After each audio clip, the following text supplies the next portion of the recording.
बताते हैं परमात्मा के भक्ति करने वाला चाहे कोई रोगी है, दुखी है, वो भक्ति करता है, वही भला है। और एक दिन परमात्मा उसके दुख का भी निवारण अवश्य करेगा, क्योंकि परमात्मा के गुणों में लिखा है। और जो भक्ति नहीं करते, चाहे कितने सुंदर शरीर है, कितना उनको ये झूठा सुख प्राप्त है, वो अपने पिछले पुण्यों को नष्ट कर रहे हैं। तो यहां परमात्मा कहते हैं, राम रटत कोड ही भलो, जिसका कोड लाग रहा हो और वो भी भक्ति कर रहा है। और वो सुंदर शरीर किस काम का, जहां भक्ति नहीं भगवान। अपने आत्मा परमात्मा बताते हैं कि कबीर सुख के माथे पत्थर पड़ो, जिस ते नाम हृदय ते जावे, और बलिहारी उस दुख के जो पल पल नाम रटावे। पुणात्मा यहां 90% श्रद्धालु महादुखी आए हैं। कोई शारीरिक कष्ट से, कोई मानसिक कष्ट से, कोई किसी प्रकार से, कोई किसी अभाव से। 90% वो प्राणी है जो महादुखी थे, और परमात्मा की दया हुई, भक्ति प्रारंभ की, और धीरे धीरे आज उनको सुख हो गया। तो उनके लिए वो दुख, जिस दुख के कारण वो परमात्मा की शरण में आ गए, उनके लिए वो दुख वरदान सिद्ध हो गया। यदि उन पर यह दुख न आता, वो परमात्मा की खोज नहीं करते, परमात्मा के लिए नहीं चलते, तो परमात्मा कहते हैं, इसे सुख के आग लगे, भाड़ में जाओ ऐसा सुख जिस तक भगवान की भूल पड़े। सुख के माथे सला पड़ो, पत्थर लगो इसे सुख के, जो नाम हृदय से जावे, और बलिहारी उस दुख के जो पल पल नाम रटावे। परमात्मा हमें क्या कहना चाहते हैं कि तुम इस गणे सुख की जो न चाह मत करियो। ये झूठा सुख यहाँ का जीव का शत्रु है।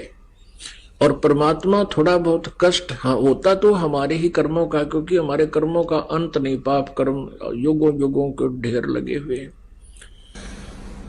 वैसे तो परमात्मा इन सभी पापों को काट देगा, लेकिन थोड़ा बहुत कष्ट हमारे ऊपर बना रहे तो अच्छा है, क्योंकि हम भगवान ना बोले, और ऐसी व्यवस्था प्रभु अवश्य रखेगा।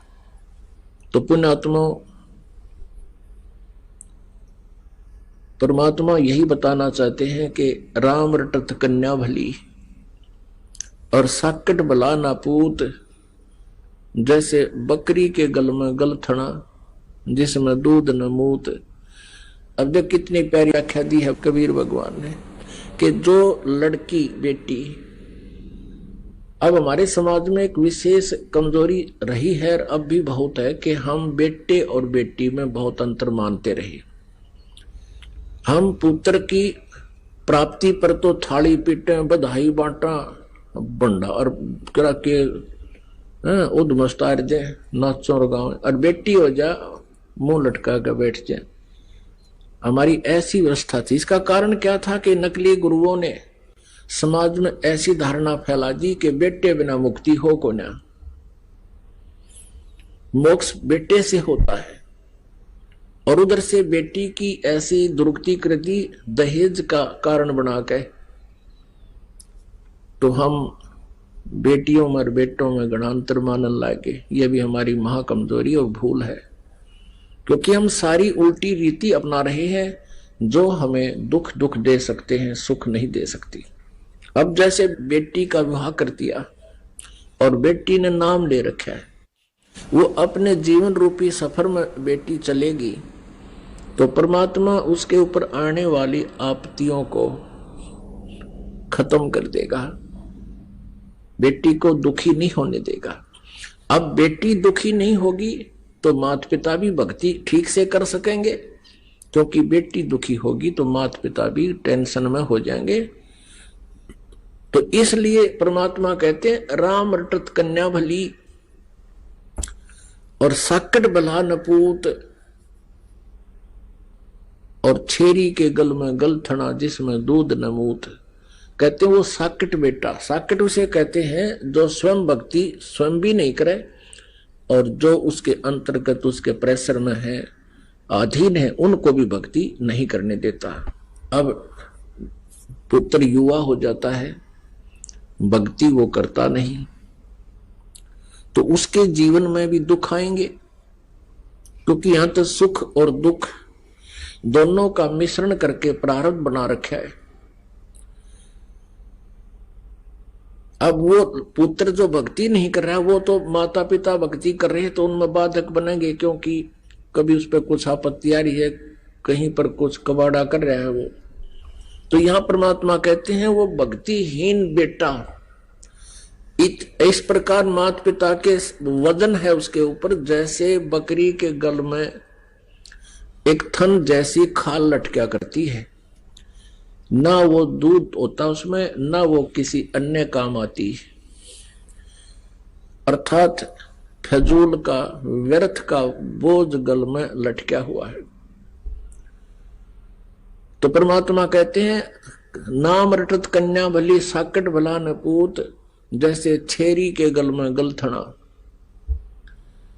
जिसमें दूध नमूत। वो एक अन्य का काम नहीं आता और खाम खा का वजन गल में लटक रहा है, ऐसा वो पुत्र है जो भक्ति नहीं करता उन माता पिता के लिए जो भक्ति कर रहे हैं।